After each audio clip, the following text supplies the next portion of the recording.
रहमताबाद दरगाह से जुड़ी महावीर निसा बीबी और ख्वाजा नायब रसूल की कहानी एक आध्यात्मिक और ऐतिहासिक मान्यता पर आधारित है, जो दक्षिण भारत, विशेषकर कर्नाटक या महाराष्ट्र क्षेत्र में प्रसिद्ध है। हालांकि यह कथा स्थानीय मान्यताओं पर आधारित है और ऐतिहासिक दस्तावेजों में सीमित रूप से उपलब्ध है, फिर भी श्रद्धालुओं के बीच इसका बहुत महत्व है। रहमताबाद दरगाह की पृष्ठभूमि। रहमताबाद दरगाह एक पवित्र सूफी स्थल है, जहां हर धर्म के लोग दुआ करने आते हैं। इस दरगाह से जुड़ी कहानी दो प्रमुख हस्तियों के इर्द गिर्द घूमती है। महावीर निसा बीबी। महावीरा निसा बीबी एक संत स्वरूप महिला मानी जाती हैं, जिनके बारे में कहा जाता है कि वे बहुत ही उच्च आध्यात्मिक शक्ति की धनी थीं। निसा का अर्थ है रात, जिससे यह संकेत मिलता है कि उनका जीवन ईश्वर की इबादत में समर्पित था।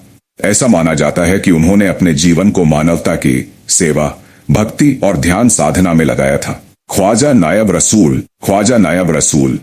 ख्वाजा नायब रसूल।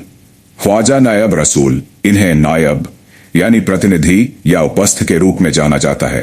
यानी यह मान्यता है कि वे रसूल, पैगंबर के आध्यात्मिक प्रतिनिधि थे।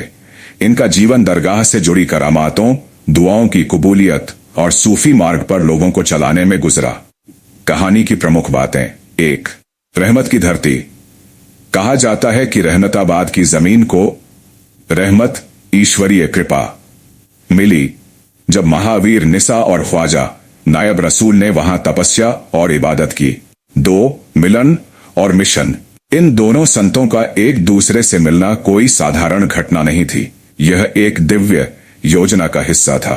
उनका उद्देश्य था समाज में भाईचारा फैलाना, स्त्री पुरुष समानता का संदेश देना, लोगों को खुदा की राह दिखाना। 3. चमत्कार और श्रद्धा। कहा जाता है कि दरगाह पर चढ़ाया गया चादर, फूल और मिठाई कभी खाली नहीं जाती।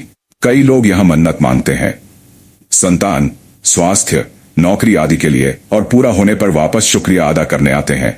वर्तमान में रहमताबाद दरगाह हर साल उर्स, वार्षिक मेला बड़े पैमाने पर मनाया जाता है। हिंदू मुस्लिम सभी समुदायों के लोग यहां बिना भेदभाव के आते हैं। संगीत, कव्वाली और लंगर के आयोजन होते हैं, जो सूफी परंपरा का अहम हिस्सा है।